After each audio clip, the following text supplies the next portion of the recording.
Hello and welcome to another brand new episode of What the FinTech, the podcast from the team behind FinTech Futures and the Banking Technology magazine. My name is Paul Hindle, editor of FinTech Futures, and for this episode, we're joined by George Sandilands, VP of Carbon Accounting at Sage. George, welcome to the show. Hi, Paul. Great to be here. Thanks for having me. Thanks so much. Great to have you here. And just to get started, can you tell us a little bit more about yourself and your role then? Sure thing. So I built a climate tech carbon accounting business called Spherix. We were acquired by Sage a couple of years ago and now lead up all things kind of carbon accounting and decarbonisation for small businesses. Really lots of alignment with what Sage does, obviously supporting smaller business in kind of business digitization across accounting, payroll and HR, and now carbon accounting. Excellent. Sounds great. And again, it's great to have you here and thanks so much for taking the time out to speak with us today. So on the show this week, we'll be discussing the current state of play around green finance, as well as what more the financial services industry can be doing as a whole to help tackle climate change. We'll be taking a look at how demands from clients for green finance have shifted in recent years, the evolution of sustainability reporting and the data requirements involved, the key tech innovations and trends driving the future of green finance, and the role fintech can play in combating climate change. That's all to come shortly, but as always, we'll open with our news in numbers segments. This is where our guest has gone out and found a news story featuring an interesting number to discuss and get us started. So, George, what have you brought along for us today? So our news in numbers is the 789 billion green finance opportunities for SMEs, as highlighted in a recent report by Sage and ICC, which was published at COP this year. So I guess really what's behind that number is that there's just a colossal opportunity for SMEs to transition. But actually, as the report goes into the detail of, a lot of this finance is actually trapped right now. And there's a kind of a bit of a data gap. And that is really where I think the fintech community has such an opportunity to step in and support. That sounds great. And I guess to start things off then, when we talk about green finance, can you tell us a bit more about what that is and the current landscape around that? Sure. So I think firstly, it's important to note that broad terms like green finance mean different things to different people. There's a bunch of different definitions, and I'm not going to talk to the technical side of it. For me, green finance, there's kind of two sides of it. One is around transition finance. So it's the specific capital that is needed to transition businesses or communities or cities to a net zero future position. So really with a kind of carbon and greenhouse gas emissions lens. More broadly, green finance could also be around sustainability more broadly. So how can the delivery of a financial product support wider environmental, social, or other kind of goals that are supporting green lending? Excellent. Sounds good. And obviously that 789 billion green finance opportunity you mentioned there, a huge number. What role can fintechs play in this area then, both when it comes to enabling SMEs to achieve their sustainability ambitions, but then also potentially boosting accessibility to green finance as well? Absolutely. So I think firstly, it's really important to note that it's a nascent space. So there is a huge opportunity for innovation. One of the biggest challenges really that there is right now is there's a lot of big commitments from major financial organizations. So Big Four in the UK have pledged something like 600 or 700 billion. There across European banks, it's in the trillions in terms of commitment, like formal commitments to lend. At the same time, these organizations are saying that there is a significant data gap. There is a shortfall in technology availability. So if you think both in order for a product to be defined as sustainable or kind of green, there's an awful lot of kind of tracking of both, there's kind of lending criteria side. So understanding what sort of technologies are going to be available and then what sort of decarbonisation potential these technologies have. And one example is that the Amazon of net zero doesn't exist yet. And arguably any big player might get there, but it's a very different play to an e-commerce play trying to support businesses with both the availability of these products, but also what the decarbonisation potential is and the pathway and how it's actually suitable to a specific business's operational and data model. It's very complex. And because of that complexity, there's a huge opportunity and role for fintechs across the spectrum to fill in as a part of that data ecosystem. Yeah, based on the report as well, what were the key takeaways in terms of the steps that need to happen next in the industry in order to really fully unlock the potential of SMEs in combating climate change? I think there's an ongoing need for standardization of reporting. We are big advocates of a number of frameworks and schemes that are trying to ensure that the reporting is consistent across industries, across regional boundaries. And there's some really great kind of innovation initiatives. Certainly one that I'd like to call out is Project Perseus in the UK, which is operated by Icebreaker One, who are a non-profit group. We're in the process of working with them and an ecosystem of other partners to automate the data from, so this is specifically around scope 2 electricity emissions, automating the process of taking the data from a utilities provider directly into a carbon accounting provider and then providing that to a bank so that they can make a lending decision based on real credible data. So that, as an example of one piece of innovation, also links with kind of standardization and ensuring that data that is flowing is accessible to all the actors who need to make decisions with that data. Excellent. Yeah. I guess maybe sticking on the standardization side of things, I mean, what steps do you think are needed there maybe to ensure that across the boards, like you say, globally as well?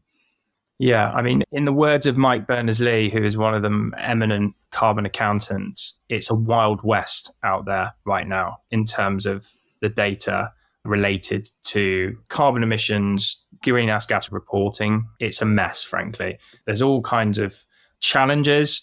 There's all kinds of inconsistencies. Even when you feel like you're comparing apples with apples, i.e. you've got the same kind of report that uses the same framework, you get issues around organizations putting their boundary of methodology in different places, of interpreting standards in different ways. So I'm not going to lie, there's a big challenge ahead.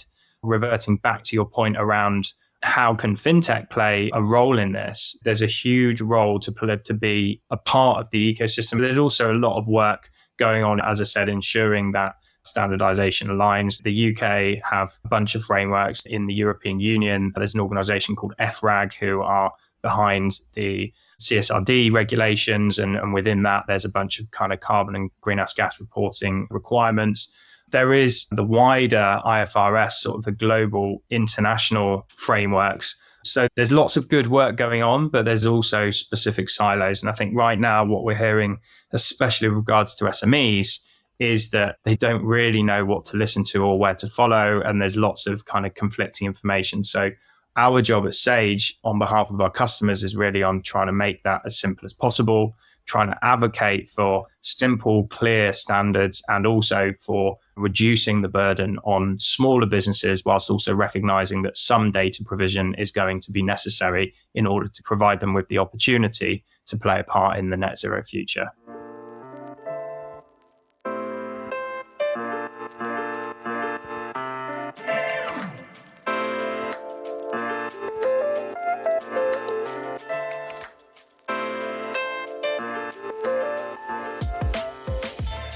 Sticking with green finance then, I mean, from the client side, how have client demands around this changed in recent years, and what kind of solutions have emerged from banks and other FIs to meet these demands?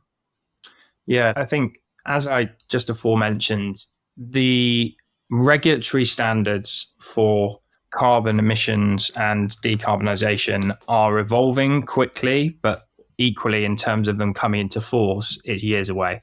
That said, for much larger businesses across the EU, it's coming. However, what is coming much quicker than regulatory frameworks is requirements from financial organizations and requirements from larger organizations with regards to their supply chains. And what we're hearing from our community and what we see every day is lots of requests coming out from clients to provide data. Often this data doesn't exist or is sparse. So in terms of what is emerging from banks and other FIs is a desire to help organizations provide the data they need so that they can unlock opportunities for themselves. So a good example of that is NatWest Group in the UK, who our product supports. They have their Carbon Planner product. This is a free to user SME facing carbon accounting software. And what that means is they're then built specific lending products of where, in order to obtain a certain interest rate, using Carbon Planner might play a part in providing access to lower cost finance. So there's a kind of incentive on the part of the user, but also the bank is doing what they need in order to support their community with the decarbonisation journey that they want to go on.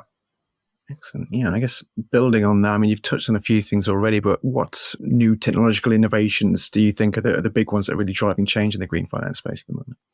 It's the buzzword of the century, but AI. There's a huge opportunity both on the front end in terms of some more generative stuff around. So we're currently training our chatbots and various other tools which are on the more customer facing side to have. Obviously, there's an opportunity and a risk with AI, as without the right training, it can just spout nonsense or try and make up the answer. And actually, in this transition, there's been many examples of people sort of using AI without the right kind of protocols or structure around it and it spouting out nonsense. But we are using sort of private data sets, making sure it's not taking its inspiration from anywhere and making sure that we can give. So if a business asks the chatbot, I'm in this industry, this is my business profile, it can give, say, the top 10 things that based on the regional or industry trends around that organization, we can support it with an understanding of what kind of mitigation or reduction actions might look like. So that's really interesting. And then similarly and again, I'm going very specifically into carbon accounting here because this is kind of my wheelhouse. But one other area that we use AI is in the kind of matching algorithm. So in terms of the way our product works, it takes input from financial data, namely from accounting connectors, both Sage or Xero or QuickBooks or Free Agent or other connectors.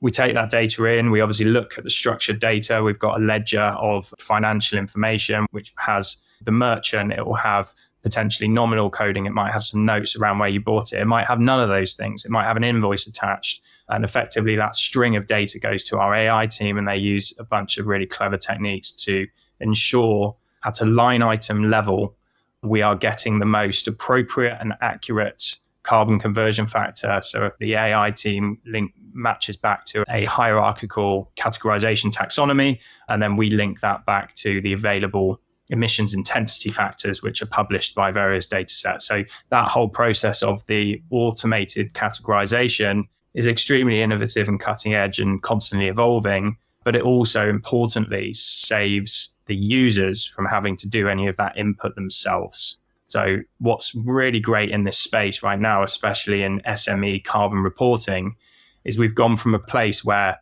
regulators, large organizations rightly were saying, we can't really collect this data from small businesses because they don't have it and it's really complicated and it takes them loads of time, to you just plug this solution into your accounting connector and you turn it on and our solution is £9 a month. There's lots of other low-cost solutions and the NatWest one is free. There is no excuse anymore for small businesses not to get on a journey of carbon accounting because it's low cost and it's low touch.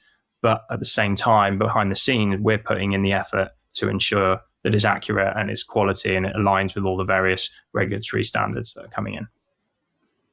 Excellent. Yeah, and obviously you've just mentioned the regulatory standards. I mean, how has the regulatory landscape around green finance shifted then in recent years, and where do you see that going then in the near-term future?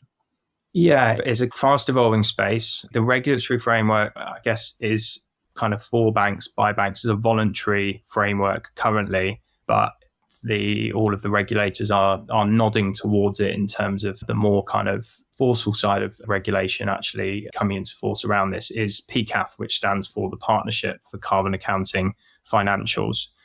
About 500 or 600 of the world's biggest banks are all signed up to this. It's a framework for both understanding financed emissions and reducing them.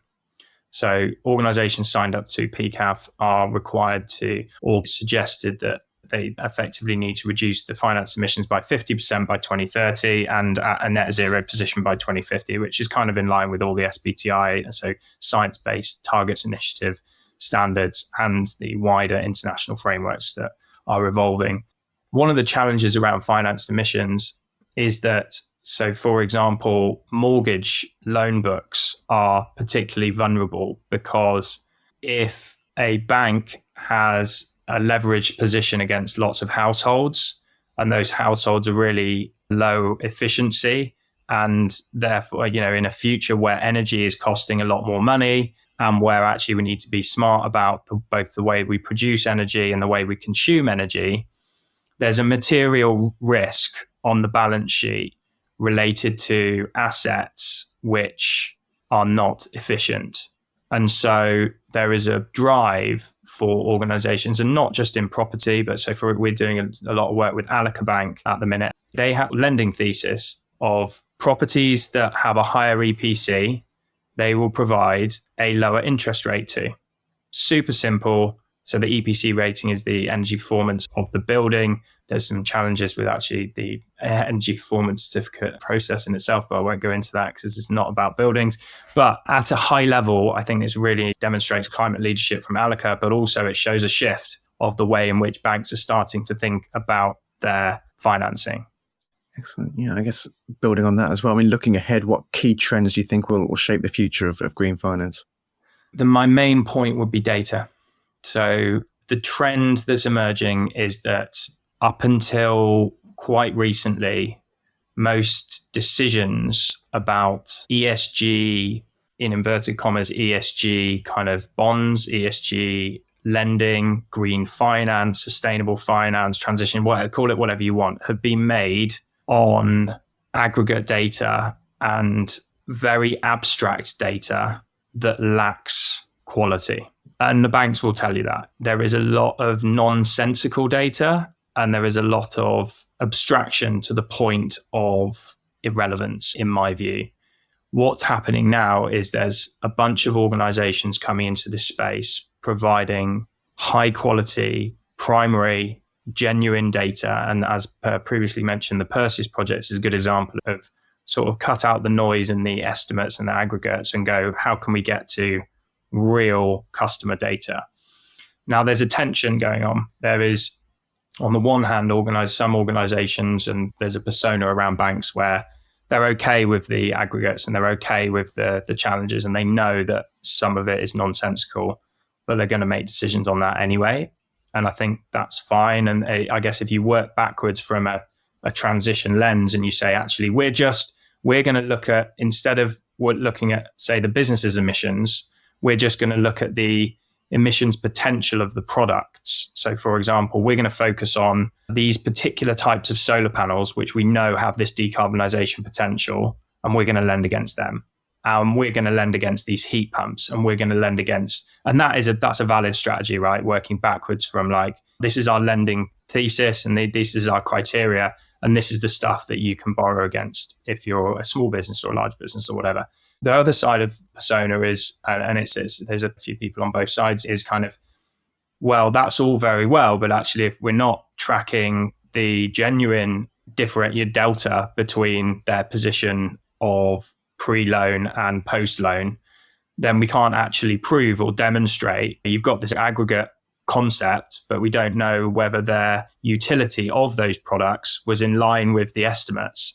And moreover, we don't actually know if the decarbonisation that product has offered is material against the rest of their business's footprint or not. So some businesses, some large fintechs and banks and PE firms and all the rest of it are taking a much more of a kind of, we need to collect primary data and we are going on a journey, and we recognize that comes with some challenges in terms of user provisioning and permission and all the rest of it. It's not easy, but then equally on the other side. So there's kind of two trends there. Great. Yeah. And as you mentioned earlier as well, we just had COP29. What were your key takeaways from that then, from a financial services perspective? So maybe another little plug of our report. So firstly, SAGE and ICC, the International Chamber of Commerce, released our report, 789 billion of untapped potential for SME transition finance. That was really exciting. Rachel Dignan from our team was out there on the ground and released the report. I went to COP last year in Dubai, and I found it quite a challenging environment, to be totally honest. Sobering. There's an absolute necessity for some kind of process to exist. And the idea that there is a room where most nations on the planet, especially nations at war and nations who have a lot of vitriol for each other, can genuinely sit around the table and talk about sustainability is incredible progress on a humanity front. On the flip side is it has been completely co-opted by oil nations, and not just nations, companies, lobbyists. It is absolutely full to the brim of stakeholders who care not for climate change deniers and people who really care not for looking after the planet in a way that I think is sensible and appropriate. And that's got to change. And I think it was highlighted further. And I think there's been lots of calls this year for the fact that the major processes around COP are not working. Duncan, one of our climate scientists, often says he's been a climate scientist for 25 years and he's clearly not doing a very good job because the emissions keep going up.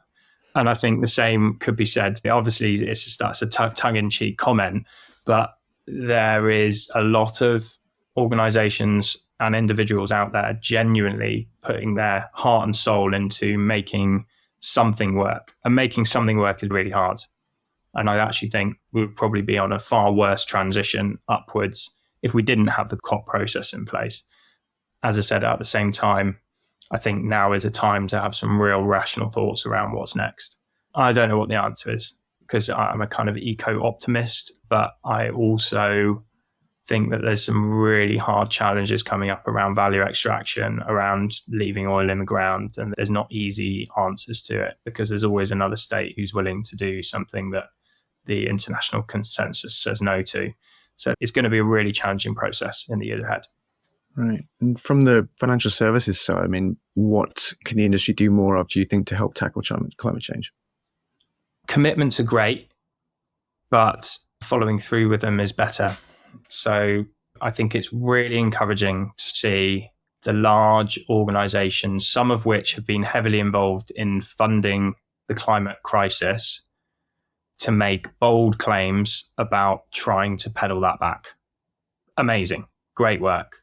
The proof will be in the pudding. So this next phase, it's really important that these organizations go through with it. And sort of linking back to the fintech sort of topic is just, there is an opportunity here. There's a big opportunity. There is a big commitment and formal commitment of deploying funds for said purposes. Along that journey, how that money actually leaves these large organizations with the balance sheets to afford it, gets into the hands of the businesses that need it, and then gets tracked and measured and supported. And all of these other, there's tens or hundreds of micro services which exist, some of which we're playing in as Sage, some of which we don't want anything to do with. And there's going to be really appropriate partners elsewhere that we know will sort of pick up the slack. But in terms of this integrated lending as a journey, but related back to sustainable finance, there's massive opportunities under the surface. And I guess to finish off then, how optimistic are you when it comes to financial services tackling climate change and bringing down emissions to hit those net zero targets across the industry?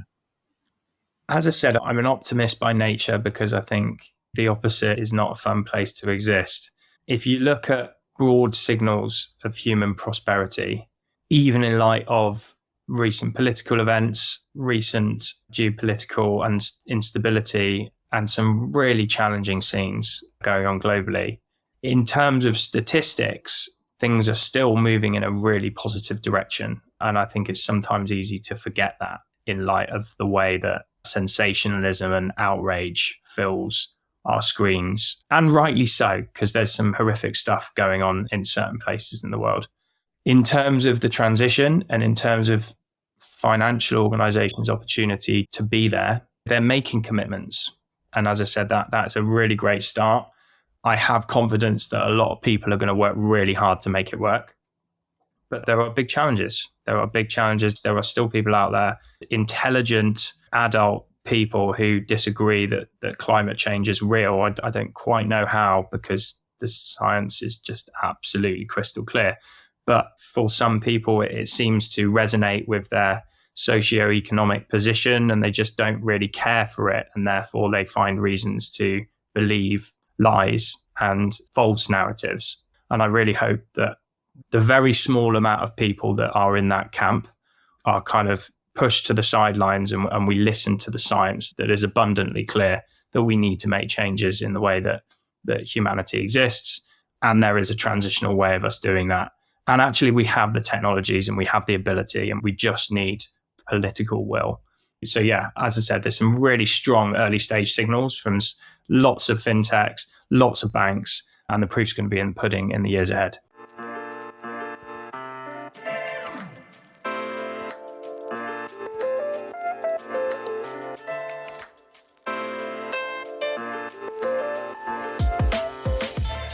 Thanks again, George, for chatting with us today. I mean, to close out the podcast, we have our now infamous FinTech jails. This is where we ask for an industry term, buzzword, or trend that you've seen or heard enough of, or of course, you can advocate to free one of the previously incarcerated terms. But what's your selection for this week? I might actually flip and try and do two. Can I take one out and put one in? Or is it You can, yeah, that's allowed, yeah. Okay, brilliant. So I'm going to take out ESG, because ESG was put in. I haven't listened to the podcast where they put that in, and I totally get why some people are really annoyed with the phrase ESG.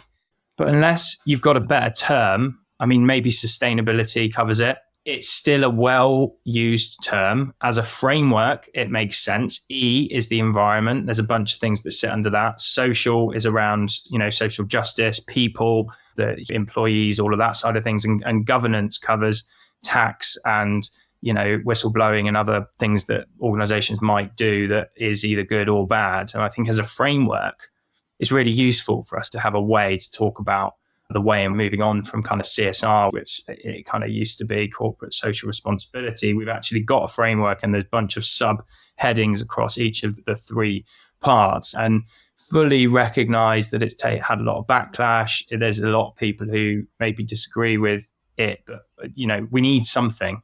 So I'm going to pull that out and say that should be back in the world. And then secondly, I'm going to put in green bonds. Bonds, as we know, kind of finance gets packaged up into other products and then they can be sold on. Right now, there's not really, outside of maybe a few very specific cases, the greens bonds industry are not green bonds. They're just bonds. There is no credible tracking today, in my opinion, and based on lots of journalistic review of this topic, there's no credible way of really demonstrating that a fund that puts ESG or green in front of it is actually doing that. There will be in the future, and we want to play an active part at Sage, and there's also a huge ecosystem of other partners in trying to debunk this kind of industry viewpoint, but they're still being sold in the trillions.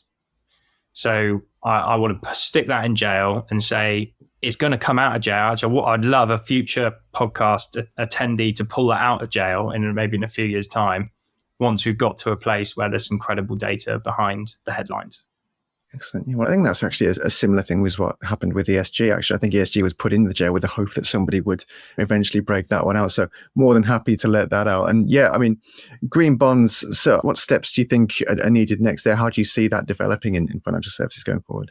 So there's just some data maturity in the market. That's all it really comes to. And there is a huge amount of work going on behind the scenes. There's obviously all the big kind of aggregators, the DNBs, the S&Ps, all these organizations are trying to provide some credible data. But like from what we can see right now, because the bonds are abstracted and the actual the loan money to a business might be through a few vehicles, there's kind of no way of this organization's knowing exactly what this organization's doing with the money. The capital gets deployed. It often doesn't have any restrictive use case. And the idea is that maybe it's going to a sector or to a type of business that might need it and might be on that journey, but it's lacking in validity. We believe that there isn't a huge cost or burden on some of this tracking, and it is just a case of joining up existing data lakes. There is a huge opportunity for data businesses to become a part of this ecosystem. And whilst I've obviously pulled ESG out of the jail for the purpose of it is a credible framework, and businesses do need to accept the fact that they have environmental, social, and governance requirements. They have commitments, they have responsibilities to actually be acting in a certain way. I think in the future, once the markets can mature so that there is credible understanding of finance that is being deployed and then packaged up into bonds, genuinely driving some kind of ESG outcome, then hopefully someone can pull it out in the years ahead. Excellent. Well, yeah, I think you've made a good argument there. And like I said, we have been encouraging actually having one coming out and one word going into the channel recently, because we're coming up to the end of season 5 of the podcast now, and it is getting quite full in there. So that's absolutely fine. But yeah, more than happy to throw green bonds in this week. And we'll see, like I say, later down the line, if anybody wants to come on the show and break that back out again. But for now, George, thank you so much again for joining us for the podcast today. It's been a pleasure. Pleasure. Thanks, Paul. Really appreciate it. Well, that's all we have time for this week. Thanks, of course, to George for joining me. As for FinTech Futures, you can find us online at fintechfutures.com, on X at FinTech Futures, and of course on LinkedIn. If you like this podcast, you can subscribe on Apple Podcasts, Spotify, SoundCloud, or your favorite podcasting service to get notified about future episodes. Thanks as well to Arama for editing this podcast. You can check them out at arama.tv. As always, thank you very much for your support, and we'll see you soon for another episode of What the FinTech. But until then, goodbye.